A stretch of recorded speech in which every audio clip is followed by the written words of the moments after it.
Hi everyone, Okay. it's Pedro Baez, Paul Kelley, trainer Paul Kelley. Today is the Trot Talk, Goal for Glory Stable Trot Talk on March 23rd, 2026. And we have Paul on and a couple of the owners on, and we are just going to go through the horses that Paul currently has down in Florida, Sunshine Meadows, Delray Beach. And Paul's just so everyone knows, Paul is our primary baby trainer. So he's our stakes racing, high end stakes racing baby trainer. Has been doing this a long time. We've had a lot of success with using Paul as our trainer over the years, and where we mainly just for from an owner standpoint, and Paul can talk from a trainer standpoint. From an owner standpoint, we mainly focus on the New York circuit, New York, Massachusetts. So the whole New York and then Massachusetts being Plainridge, and we've had a lot of fun. So we've had a lot of fun over the years doing it. It both states are great. This year we got a lot of Pennsylvania involved as well, and we've done some New Jersey also with some of the horses. Um, and yeah, and that's about it. So Paul is he is a uh, snowbird, as you can say, where he goes to Florida with the horses during the winter, and then he's up in, I guess this year will be Vernon Downs for the season, the racing season. Um, and I guess with that being said, we're going to go through the various horses that Paul has in training down in Florida. And although we're getting pretty close to at some point heading up north, and all right, with that being said, Paul, take it away and give it to you. Okay. I'll start with the 2-year-olds and specifically uh, we'll start with the 2-year-old fillies first. So in that group of the 2-year-old fillies that I have down here, we're talking about Ma's Always Right.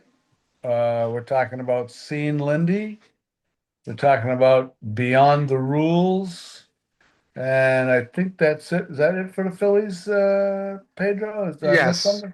That's it for that's the Phillies, right? Right? that's it for the Phillies. Yeah, Yep. I have the list right now. Yeah.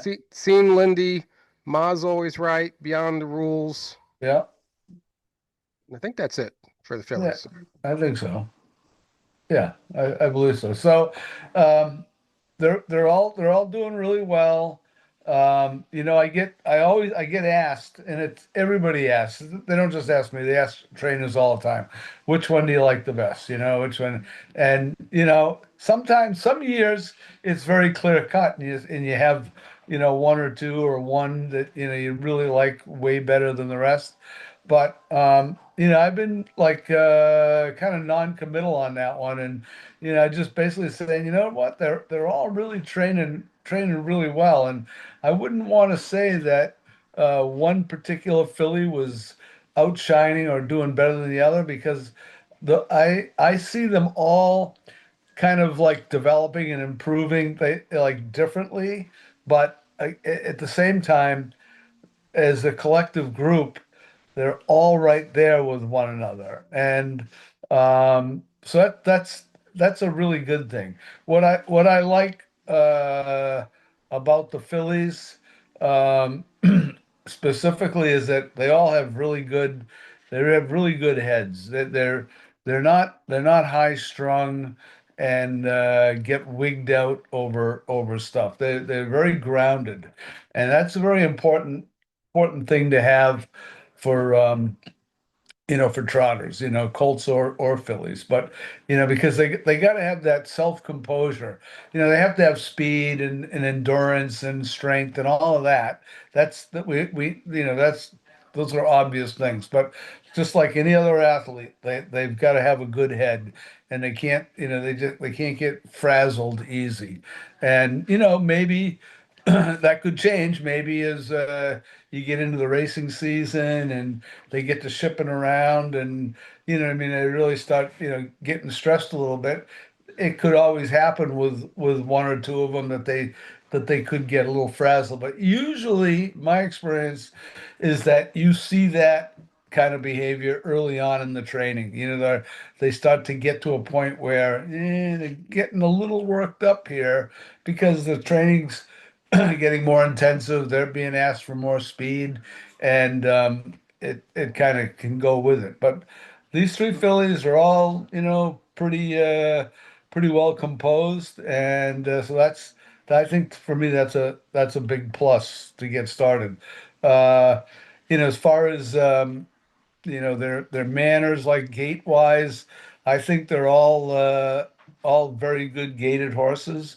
They don't all have the same gait because they have different body types and whatnot, but they're just they go out there, they do their job 2 days a week as far as like the training and stuff goes. They're on the track every day of the week jogging, but 2 days out of the week, Tuesdays and Fridays, is the more specific, intensive speed work, and they're doing that in groups. And it's often the case, with young trotters that they'll make mistakes and make a break or this or that. But these fillies, they're not. They've been just very consistent right through the winter. So they're dialed in. They're just I guess they're pretty natural in what they do. Now, how how that's going to equate to like performance on the racetrack, we'll just have to see, if they're going to be fast enough, gritty enough, when things start getting tougher. But at least all the early signs are pointing in all the right directions, as far as um the kind of things that I like to see, with a young horse, training down. So they're doing really good. Just to kind of back it up a little bit there, and I probably, I'll just kind of reiterate what I think I said probably earlier in the winter too. Like when they all first came down in December, and they had already started some jogging and basic training in Kentucky with a friend of mine, and they did a really good job. Horses came in really really well behaved, but when they came in, like we had the one filly there, seeing Lindy, um, she came in kind of a little on too heavy side. She was, I wasn't real thrilled with that. She was a bigger bodied filly than Ma's Always Right, and you know, a little bigger bodied filly too than Beyond the Rules. But during her time in Kentucky, she put on a little too much weight. And sometimes what happens is that they're when they're in a barn, somebody's barn for whatever, a month, 6 weeks, you know, they get the same rations. They're all getting fed the same amount. And horses, just like people, some people can eat a ton and never gain weight, but then you have other people, or in this case horses, they they don't they don't need quite as much grain, and they can carry their weight and maintain and without putting on extra pounds. So this filly, she came in too heavy, um, and kind of started off a little bit slower going through December, early January, because it was the work was a little too strenuous for her. She was heavy. The weather was hot.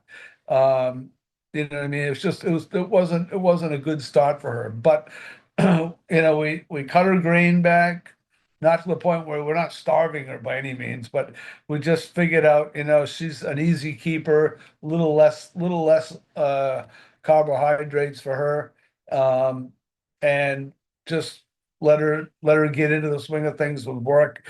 And so seeing Lindy, I would say, like, for the month of February, she was probably the most improved uh trotting filly in the barn, and she's still going all in the right direction. But you know, she went through a period there where, yeah, maybe she's a little too heavy. She's gonna be one of those heavy kind of fillies, and that's not what you want. But she's as the work has increased and we've just kind of managed her diet, she's becoming more and more streamlined. And like I said, she's most improved for the month of February and continues to do really well. So um, that's what I kind of like with her. Just a good attitude filly, very very kind of racy filly too. So she's the first foal out of a Muscle Hill mare. which is interesting, So you know, time will tell, but she's doing really well. Mars always right.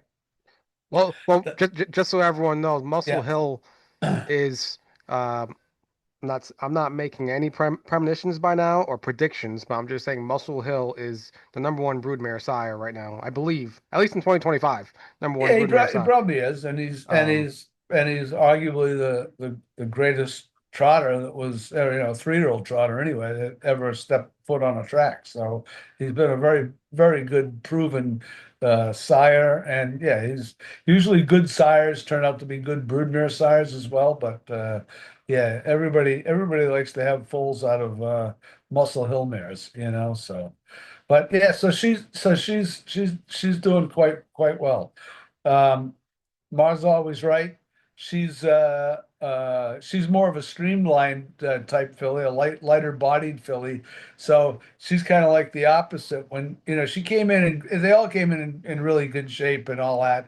But that's a filly that you know we feed her a little more than what we would feed your normal horse, because she's a little lighter bodied, and this is a good time of year to you want to if you want to put weight on a horse, it's a good time to do it, because once you start getting into the racing season, you're traveling around, it's hard for them to gain weight and get and maintain that weight through the racing season. So we've kind of tried to add some calories to her feed every day, and as a result, she's doing really well. Smart filly, just good gait, gets over the ground good.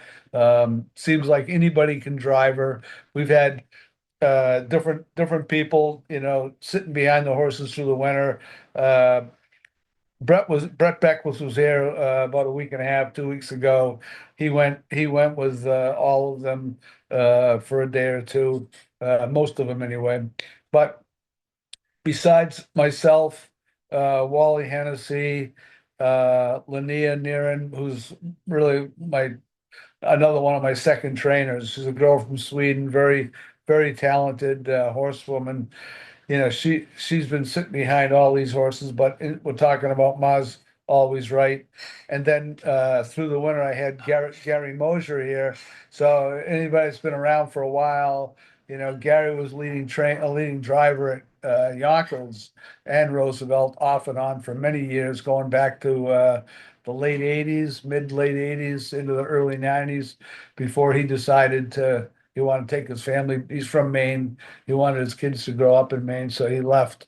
He's now a retired driver, but he's a full-time harness racing judge up in Maine. So he's working the Cumberland meet right now up there, but he's a very very talented driver, horseman in his own right. So he's been sitting behind all these babies this winter as well with us while he was down here. Over about a 6 or 7 week period. Um, and he sat behind Mar a lot. But what I'm saying is that Mar's always right. Doesn't really matter who's sitting behind her. She's not tricky to drive. Some of these trotters can be, trotters can always be a little trickier than pacers, and you know, the she's just been really, really, really good. They all have. Again, and then I go to Beyond the Rules, who's by a first crop stallion, Back of the Neck. So, the two previous fillies we just talked about, Ma and Sunshine Lindy, they're both by a horse called International Money, he's been around for a few years now, and he's put out some pretty decent horses as a sire. Uh, Beyond the Rules is out of or is by a new sire called Back of the Neck, who was actually a French bred horse himself, being by Ready Cash, who was a top horse over in France. But Svanstead raced Back of the Neck here in the States. And, he made, I'm not sure exactly what he earned on the racetrack, certainly well over $1 million himself as a racehorse.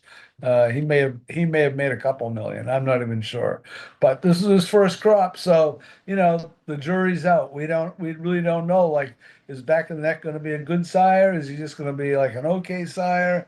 don't know. But at least for now, Beyond the Rules is going through the training process just as nice as you could ever hope for. Smart filly, like I said, and good gated. She's one of those fillies. All three of these fillies, I can either when we train, I can put any one of those fillies on the front, and they're more than willing to march right down the track and be a leader. Not all horses are like that. Some of them need to follow and follow and follow, for a good part of the winter and into the spring before they kind of figure out that, they can be on the front. Remember, horses they're herd animals. They're used to, running in a herd. So when horses are running in a herd, there's generally only one leader and the others are following. So when we're training horses down, we try to teach them they got to learn to follow and relax and follow because that's what they're going to be called on to do in a race. But at the same time, you try to give them each the opportunity to be on the front and be the leader, of the group because you want them to be accustomed to that when you're in a race. It's always good to be on the front or be close to the front, in a race, but especially with today's racing styles. So all three of those fillies are very adaptable to all that, and very happy with them. They're all doing very well. And as far as like the training times go, uh, I think like Ma's always right, and Beyond the Rules have both been in 220. I'm gonna say Seeing Lindy has been like in 223, but that does not mean that the two that have been in 220 are better than Seeing Lindy. It's just the way that on the day that we went our training sets, in groups, for whatever reason, the way the fractions went early, maybe we went a little too fast the first half. It's set up for a little faster training mile. But like I said, they're all, I think, very equal at this point, and doing very well. My only thing is also Beyond the Rules is a half sister to Geologic. Yeah, that So doesn't hurt. Yeah, that doesn't hurt. And I think everything that's been out of that mare so far, crystalline, that's the dam of Geologic, dam of Beyond the Rules. Everything that she's thrown, this is probably her fourth or fifth foal. They've all had relatively good speed, so you know those are the things you kind of look for when you're shopping at the yearling sales. You're looking at genetics and things like that, and hoping for the best. But yeah, like I said, it'll be interesting to see how Back of the Neck turns out. I'm sure you'll start to see some ads from Blue Chip. They're going to start throwing some ads out there about the Back of the Necks and how they're training and whatnot. But it's still early in the game for him as a sire. So just like last year with Geologic and Captain Corey, we didn't, you don't know like how good is Captain Corey going to be as a stallion. His first crop was just in training last year, and he had a tremendous first crop. He's everybody wants a Captain Corey now. They were so impressed with his first crop. So hopefully Back of the Neck's going to make a good splash in New York, and that'll be good for us. yeah, just so you all know, so like that's common for us to well, at least as owners with Paul, where we would some of the yearlings we get, Paul has experience with the family. So, Yeah, that's important. You know what I mean? Because when you've been around doing this yearling game long enough, and I'm not the only trainer, right? Trainers have families that they'll that they're attracted to. There's also families out there that, oh yeah, I had one out of that family. I don't want to go back down that road again. Something about certain characteristic. Maybe I had a couple out of a certain area. I didn't like their attitudes or things like that. You know what I mean? Or they just bad gated. There's always little nuances about, with trainers and, ones that they've had, in the family before, pedigree. We all follow pedigree a lot, and it's not it's not 100% fail safe, but uh, it tends to lead you in the right direction if you're paying attention and kind of keeping track of your notes and whatnot. So especially mental notes. So anyway, so I'll switch over to the Colts if you want. All right. Yeah, my only other thing is, and you were kind of talking about it, Paul, which is the first year sires, Yeah. is those are kind of rolling the dice. Oh Like yeah. it, Yeah. it it'd be amazing if we can get nothing but chapter sevens and Walners and tactical landings. Captain Corey now. But once the word gets out and once they start producing Yeah. What? consistently winners, Sure. Once a stallion becomes established, right, and he becomes a hot commodity, obviously that's jacks up the price, right?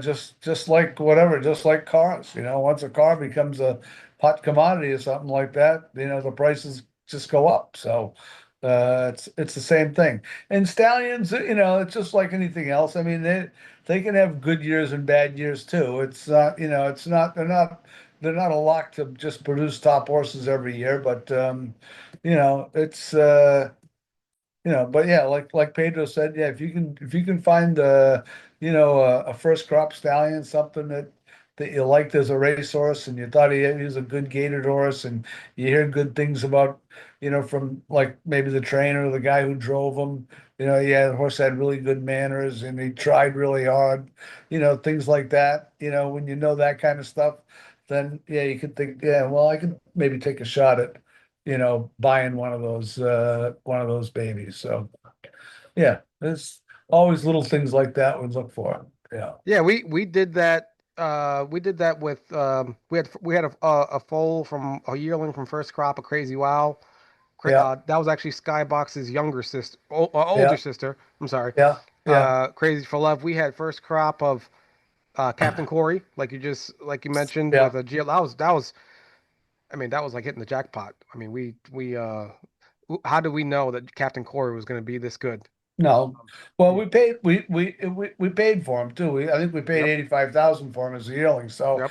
it wasn't like you know, we spent 25. We stuck our necks out a little bit, you know what I mean? But he he checked all the boxes, and Captain Corey came through, and the dam, she came through, and the horse turned out to be just a real nice 2-year-old last year. So we'll talk about him in a in a Yeah. in a minute, Wh- for wh- yeah. When we like, and we do try for the more established stallions. It's Yeah, just like you all know, like we just talked about the price of them. Money Man for 45,000, yeah. that's a Walner like that for 45,000. That doesn't really come around very often. No, yeah. It was surprising that we got him for that money. I Yeah. still don't know how we got him for that price, but it just I guess nobody was really paying attention when he came through the ring that day. But Right. yeah, so we got a little lucky there. So So, yeah. all right, Paul. Yeah, yeah. So I think we're good to go to the next.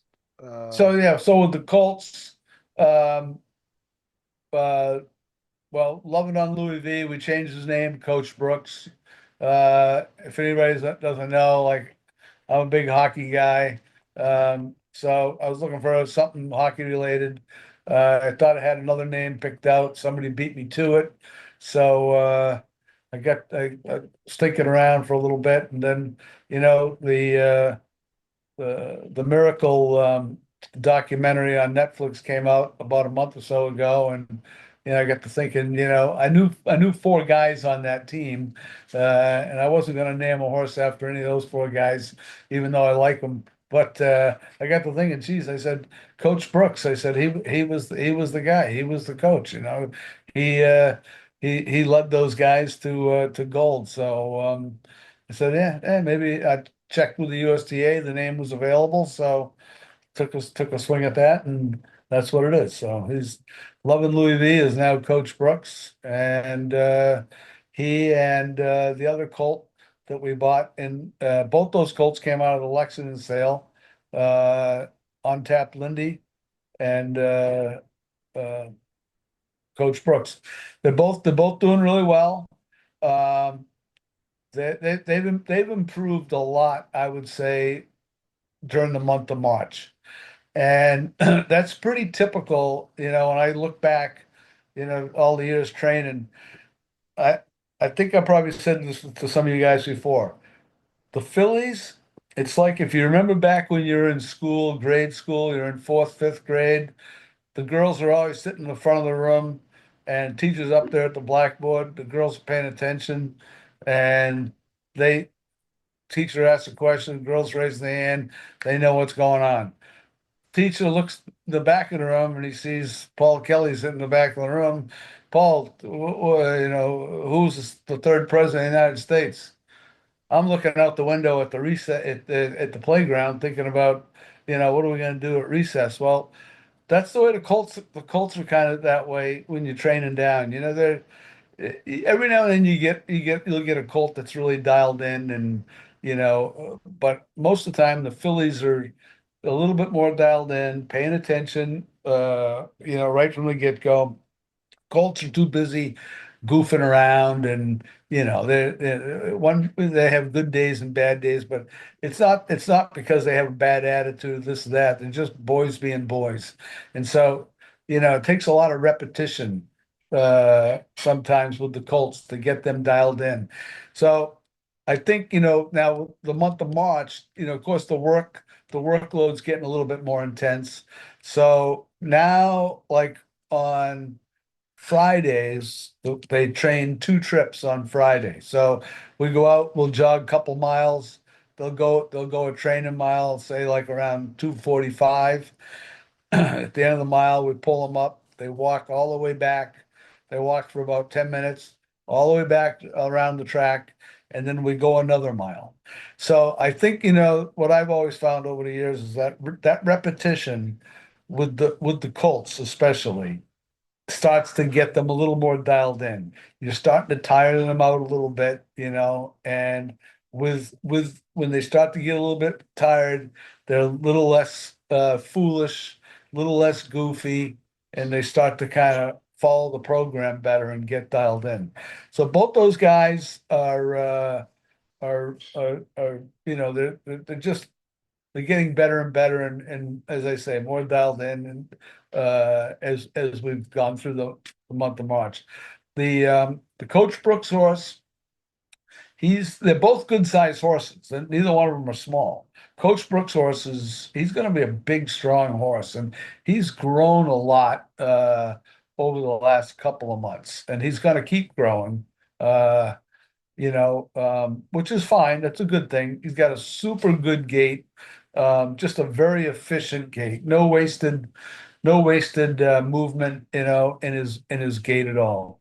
I mean, you think of like, I guess the one way to explain a gait, is if you think of like a baseball player that can run the bases from first all the way around to second or third base.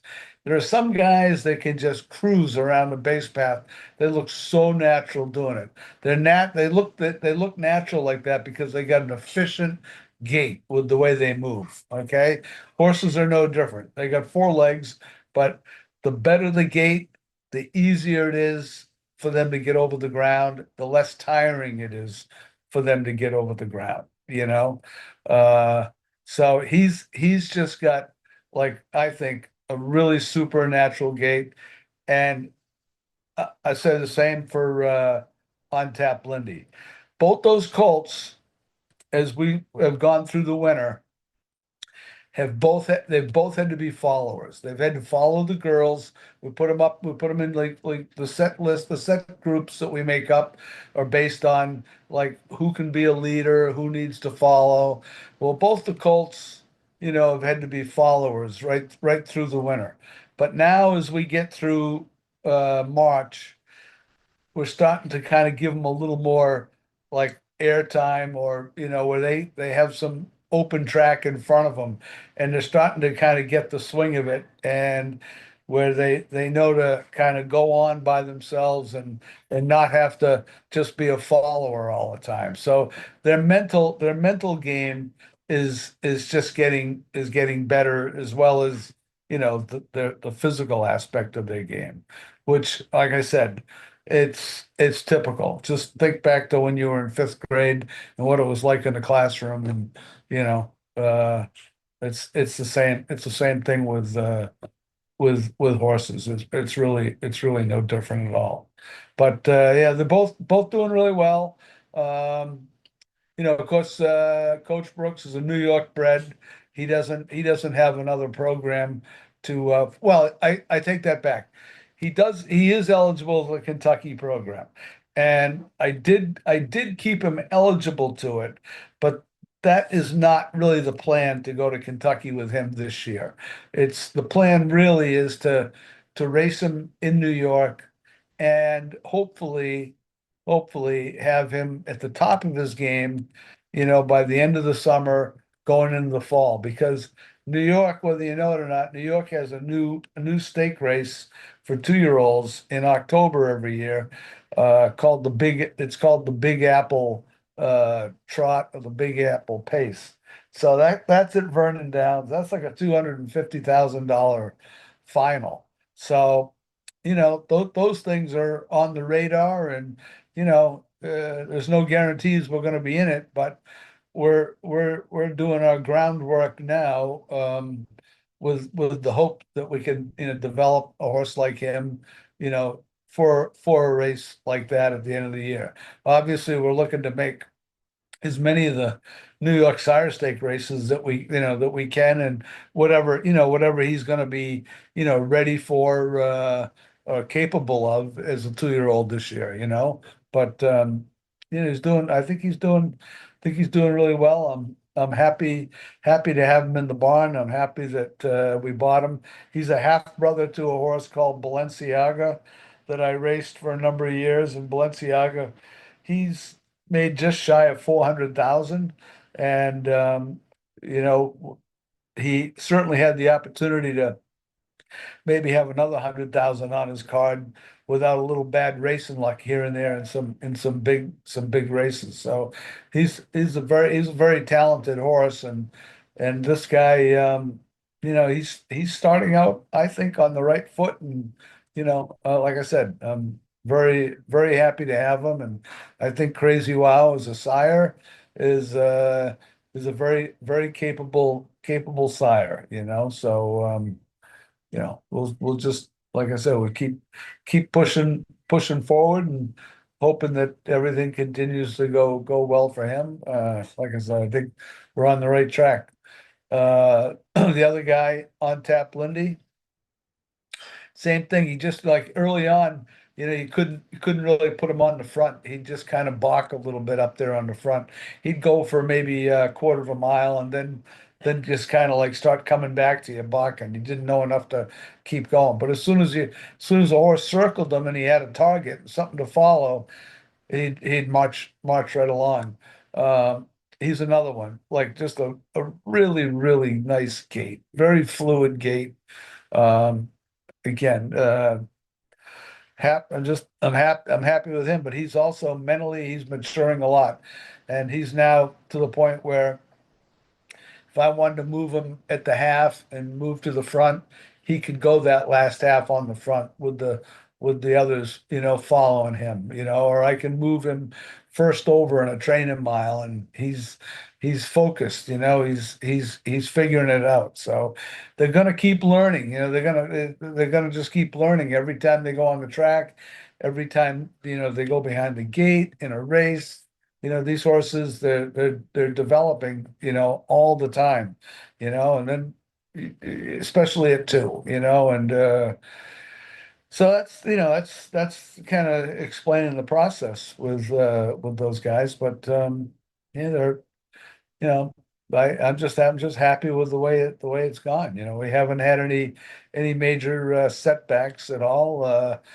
The Coach Brooks' horse was a little sick. He did have a little abscess issue back in December that kind of put him 2 or 3 weeks behind the others a little bit because they were, he wasn't able to do the same kind of work that they were doing while we were dealing with that. But that took care of itself, and yeah, he hasn't missed any time or any days since then, and actually, none of them have. They've all been good and healthy and been able to stay right on course. And Crazy Wow and International Money are those stallions that they don't get they don't get the mares, to breed to like Chapter 7, Walner, Muscle Hill, Tactical Landing, the Right. premier stallions get. They don't get those. But one second. But they show up every year. So those two stallions, Crazy Wow and International Money, they show up every year. When I say that, meaning they show up with really good horses, stakes horses every year. Um, so I'm happy. On Tap Lindy, I think he's uh, the mare is a Cantab Hall. So Cantab Yeah, Hall is, just so yeah, you all know, is a Hall of Fame stallion. yeah. A Probably great, similar. Yeah, similar great, yeah, actually. great broodmare stallion. Yeah, Right. get they put out horses that are just good gaited horses. So I yeah, think no, no, both. no. I think Yeah. both the Cantab Hall. Now I'm thinking about it.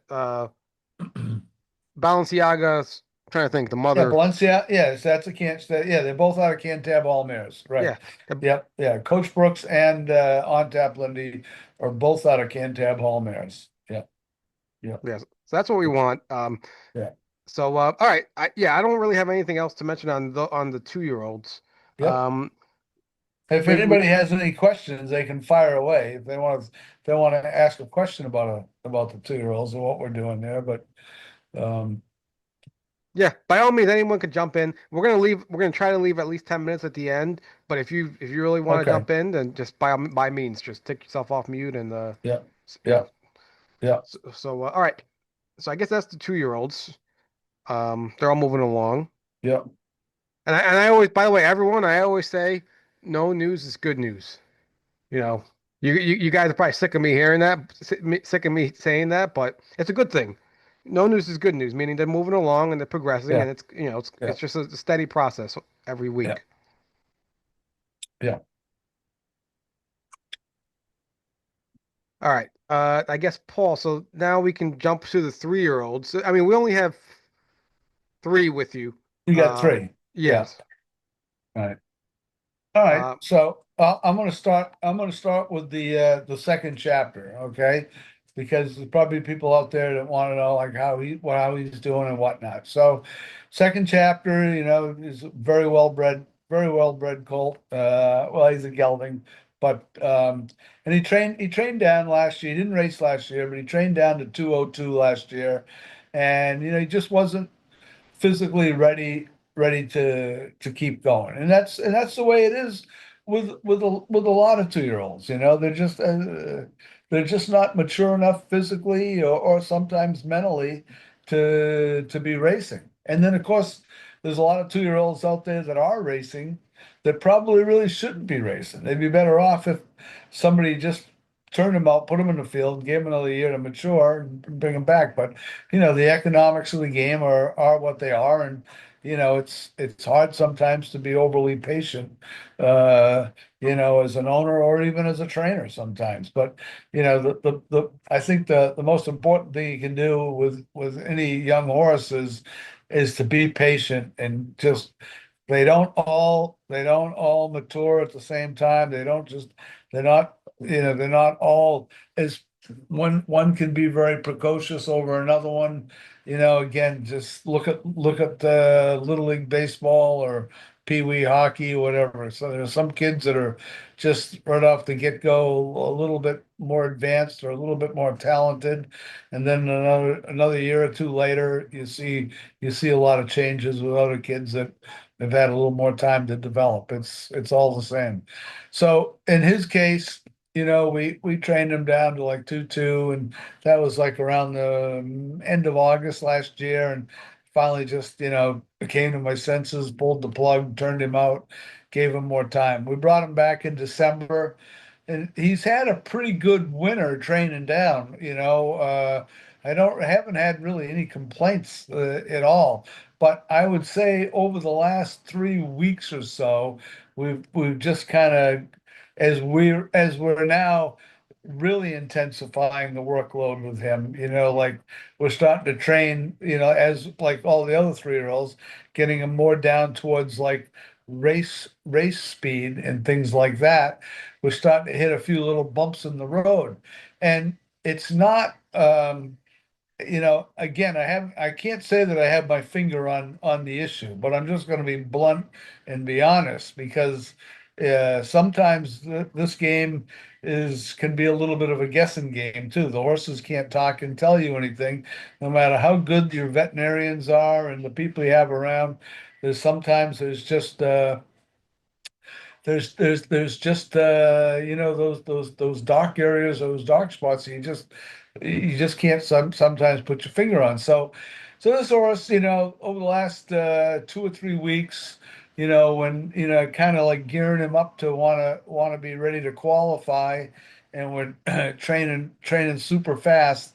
His gait is not hasn't been as good, and he is a very good gaited horse. So something's not quite right. So the first thing we think of when horses aren't performing or their gait is starting to go amiss is that okay, like what's bugging them? If we're thinking up front, is it a foot? Is it a knee? Or if you're thinking behind, is it a hock or a hind, something with a hind limb? Um, and we haven't been able to pinpoint. I've had a couple of different good vets that have looked at them at different times through the winter. I mean, very, very smart veterinarians. And with my own experience and Wally Hennessy's experience, we have not been able to pinpoint this horse or what exactly is bothering him. So I got to thinking, we have there's a condition with horses. It'll probably sound scary to a lot of people, but there's a certain neurological disease which is called short term. The abbreviation is EPM. It stands for equine protozoal myelitis. It's basically what it is in layman terms. It's a bacteria that all horses are exposed to. They're exposed to it just through grazing in a field. They'll pick up maybe the feces of like an opossum or something like that, uh, and they ingest, they'll ingest it, and it can create a situation with a horse. Again, it depends on the horse's immune system. I had a really good veterinarian up in Saratoga years ago, basically told me all horses are exposed to EPM, here in the United States and Canada. But they don't all get afflicted by it because everybody has a different immune system. So depending on your own immune system, and some horses it just never becomes an issue. So because we've done minor little things vet work wise last year, this year, and my own experience, and that of like Wally's and different veterinarians, starting to lean to the inclination that maybe he's got like an EPM issue going here. It's very treatable. There's medicine out there that's specifically made to treat horses for that. So rather than send the horse to a clinic and go for a $4,000 or $5,000 bone scan, which it doesn't always tell you, solve the problem, lead you in the right direction either. I'm gonna just start treating the horse aggressively for EPM, and this is done very commonly with standardbreds and thoroughbreds, but extremely common.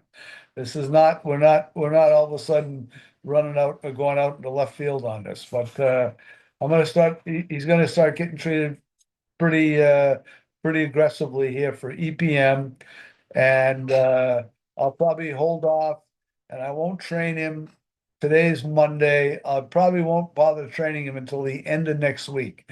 I want to make sure that he's had a good amount of time to get treated with this medication, and and then we'll see. One of the things that leads me to thinking that this is a viable uh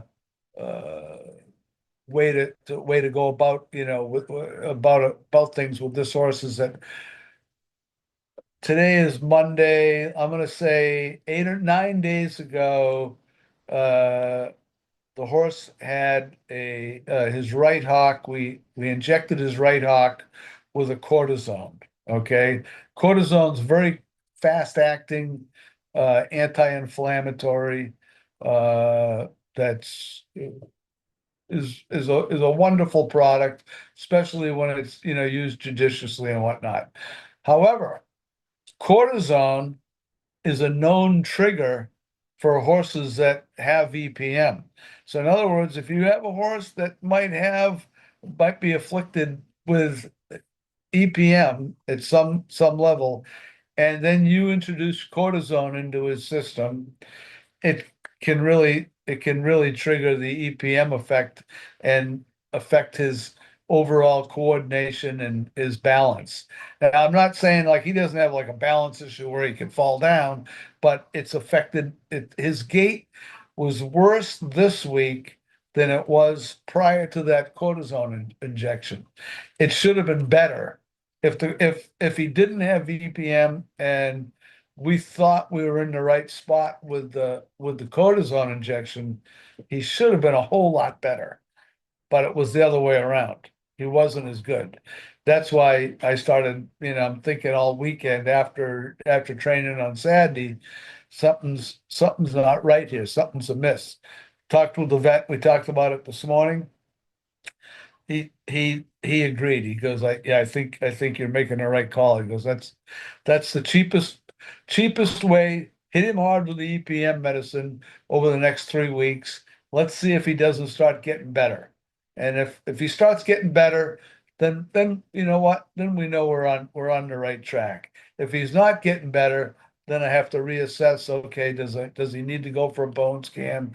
Do I need to bring somebody else in to look at the horse or something like that? But my gut tells me I've had three veterinarians that I hold in high regard from last year till right through this winter that have looked at that horse, and nobody's really sorted anything out, from when you're diagnosing lameness, you know what I mean? And if it was a real lameness issue with the horse, we should have had it figured out by now, but we don't.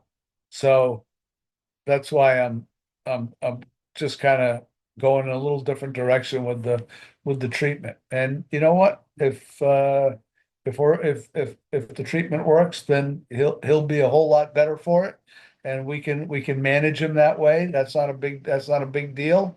He's a horse that very powerful horse, great attitude horse. Um, he was our best horse last winter training down. We liked him better than Geologic, but he just and again, it could have been maybe this EPM thing was starting last year, and I just didn't recognize it. I was thinking more in terms of a horse like most 2-year-olds that just weren't physically mature enough to go on. You know what I mean? So, that's the thing. When you as a trainer, you kind of have to think for the horse and figure things out. They can't tell you. So sometimes we're right and sometimes we're wrong. But we don't stop trying until we just figure that we get to the end of the road and there's nothing much we can do. But I don't think we're there with this horse. I just think that, well, I'm cautiously optimistic that I think if we go after him pretty hard with EPM medicine, that he might just turn the corner for us, and we'll get him right on the right path. So that's where we're at with him. I'd rather get that one. He's the most difficult one and the most frustrating one to talk about no fault of the horse. Just I wanted to just get that out so everybody understood, what I've been going through, what we're going through with the horse. So that's where we're at there. Um, the filly, Adios My Lindy, she's had a good winter last year. She's a Walner filly, Walner fin like I was talking with the 2-year-old fillies of this year and how they're all pretty grounded, pretty level-headed, and all that. Well, Adios My Lindy is kind of the opposite of that. She's a little more high-strung. We recognized that early on last year, which is very typical of Walners. Okay, well, Walner's a great sire, but with all that speed that you get from Walners, you know, you get a little edginess and a little bit of high strung, type of horse sometimes. And that's kind of where she's at. I mean, I think we've done a good job this winter of managing all that. And I think we actually did a really good job last fall of managing all that. But there's also a maturation process that she has to go through herself in her own head to get herself to the next level. So I think this year she's doing better about all that, she's matured. She's always going to be a little bit on the edge and a little bit high strung. So we have to be able to manage that. But from a physical standpoint, soundness wise, she's doing really, really well. Very, very, big, strong filly. She's got plenty of power. She did get race timed in 156, I think, in a piece last year at Plain Ridge. But last year we were managing her, we were mental managing her as much as we were, developing her as a racehorse, with gait and power. She had that. It was having a guy like Bruce Range or something, make sure she didn't get on the starting gate too soon and get all revved up and things like that. And then this winter, she's had, after we got to know her a little bit better from what we went through last year, we had, Wally Hennessy sitting behind her pretty much 90% of the time all winter. I mean, Wally sits behind her more than I do, but I'm always riding right beside her and observing. So I'm watching and seeing what she's doing. But Wally's got great hands keeping fillies and horses relaxed and whatnot. So he's real happy with her. She trained this past Saturday in 2 minutes at Sunshine Meadows. Wally was real happy with her. So the plan is to qualify her Saturday down here. And so she'll get behind the gate and Wally will obviously qualify her.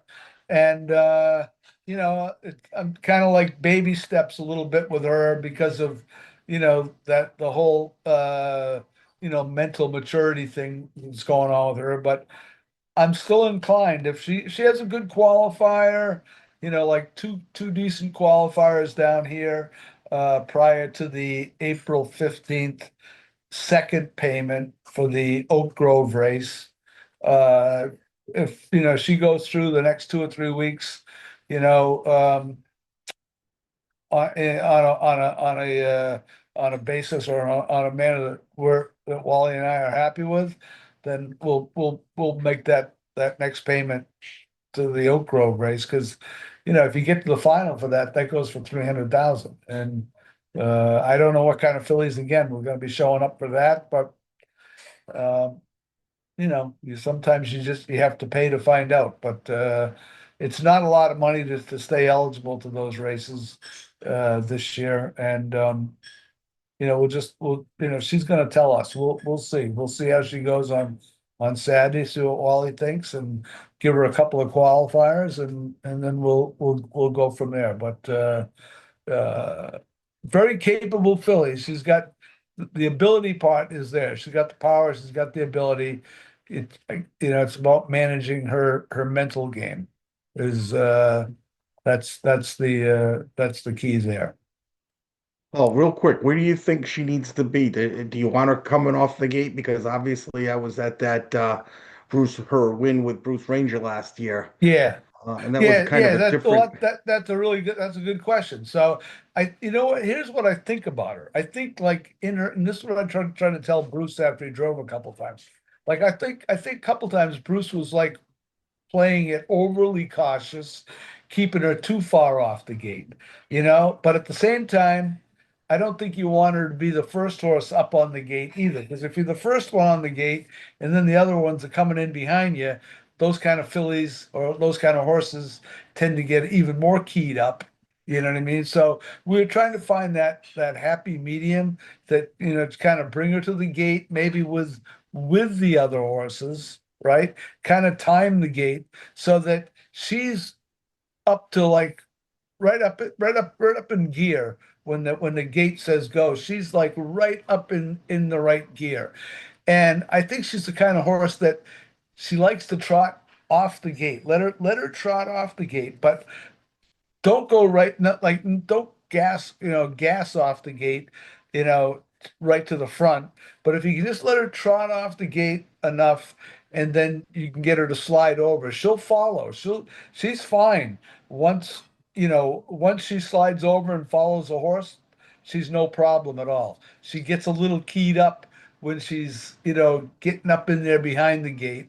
The thing that'll help a lot is if I can get you're never going to get the same driver every week, but if I can get it down to two or three guys that can drive her that know her, get to know her and get comfortable with her, then that's what you need. Like trotters are different than pacers. Pacers, you can always kind of change drivers and the drivers can fire, some of these horses you can fire them up to pacers. That's what they need. Trotter is a little different. Trotters, you want to keep their heads, in a good level manner, especially trotting fillies that can be like her. So, but no, you're 100% right, Billy. That's like last year, Bruce was too worried about getting her too close to the gate where he wouldn't be able to hold her, and he had her, well off the car, sometimes way too far off the car. You can't. That's not going to work this year as a 3-year-old. You can't. We all know you got to be somewhere up close in the race. You can't be that far back. I think we were, fortunate last year that that was probably like a 5-horse field, maybe a 6-horse field that she was in. So Right. even being way off the car like that, she was never really that far out of the race. But if Right. you're in like an 8-horse field or something, you gotta, she's gonna have to be comfortable to, be, pretty much on the car when they say go. It's all a matter, I think, of how you bring her into the car. Just don't get her in there too soon, but let her come in with the other horses. You know what I mean? So we've been playing around too with her with bridle and stuff like that with her too. Just going through a little trial and error, like going from like closed bridle to open bridle. She's been had an open bridle on all last year when we raced and open bridle. All through the winter. We just changed it to like a closed bridle that has holes in the side so she can see a horse that's on either side of her. But maybe we were thinking that maybe with the blind bridle a little bit gives her a little bit more tunnel vision, might keep her a little more focused too.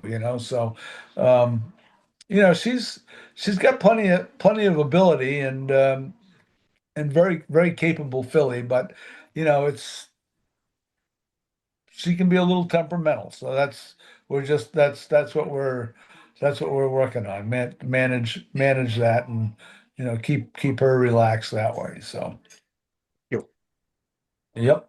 And my only thing to add is, and this is for everyone, and I'm assuming Paul, this is what you're gonna when we have horses qualifying, either 3-year-olds or especially the babies, don't expect that first qualifier, that horse to be blasting off the gate and trying to wire the field and things like that.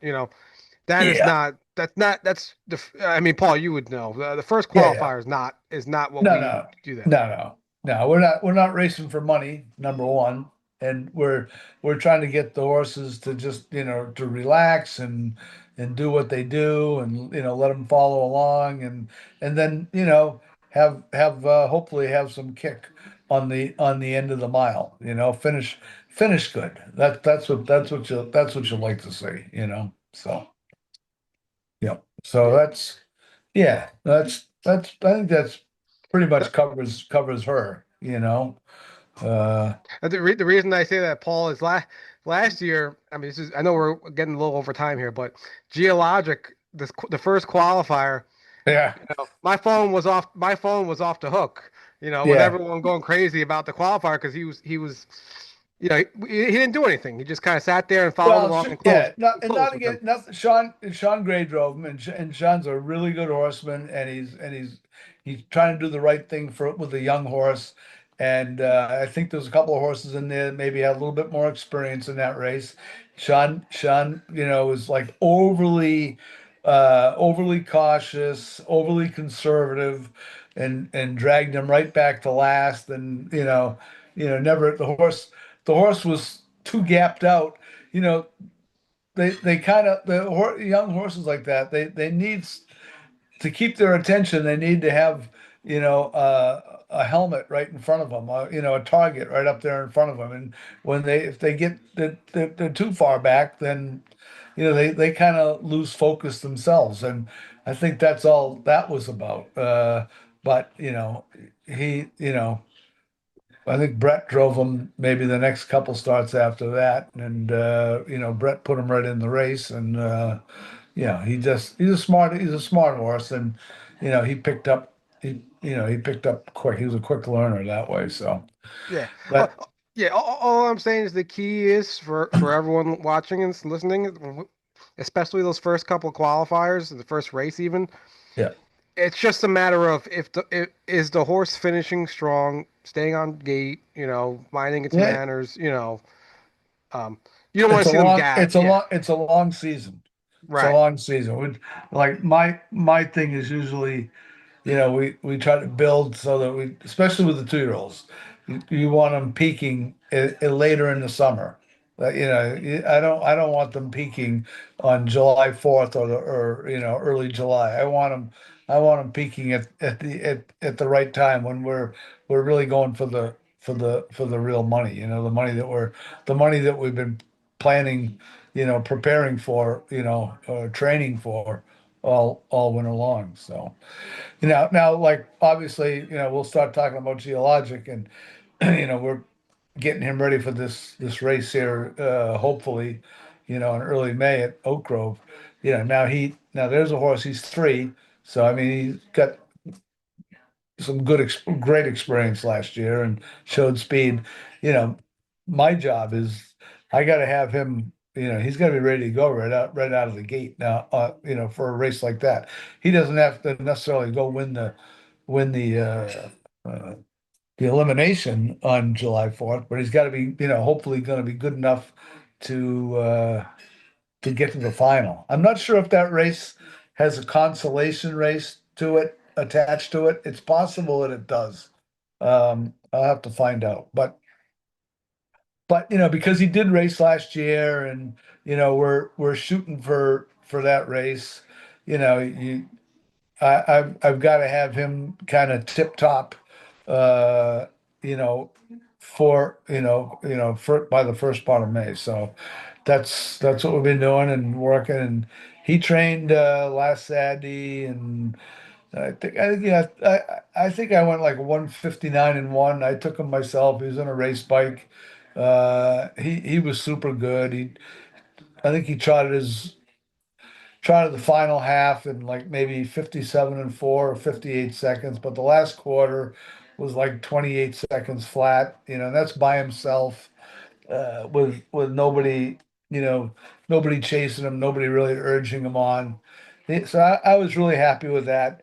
And he came out of that work on Saturday super good. I mean, today I was jogging with Wally, and I mean he was just dragging me around out there on the track. That horse is feeling really really good. So he's you know I'm just really happy with the way he's doing, and we'll just we'll take it here kind of day by day, week by week. But he'll qualify this week, and this track down here too. When you look up these results of these qualifiers down here, this track is a legitimate farm track. It's not a racetrack. It's not like Plain Ridge. It's not like the Meadowlands. You know what I mean? It's basically we're training on a sand track, so it's not really, it's a training track. It's built for training, but not for real speed. So you know, I would say like you train if you train in 59 over that track, it's probably closer to like training in 57 at Plain Ridge or at the Meadowlands. Those tracks are going to be faster. So, but Yeah. Well, we yeah, saw but it last year. yeah, Yeah. yeah. But We, the horse. I'm just happy with the horse. He's feeling good, and he's had a really good winter. Really good winter. Yeah. so Well, I if he guess. wait, Oh, excuse me, if he gets the start, if he does go to Kentucky Oh, get the start, will somebody like Yannick get behind him again, or would you That's have that's somebody that else? that's my hope. So you know what? There'll be plenty of big guns there. Like now, I can't say who. I'll probably have to get just a driver like somebody I know that would maybe go with them in a qualifier for me. But they wouldn't be the person necessarily to be driving them the following week in the elimination. Obviously, Yannick would get number one call, right? But they have the 4-year-old Kentucky Sire Stakes at Oak Grove that day.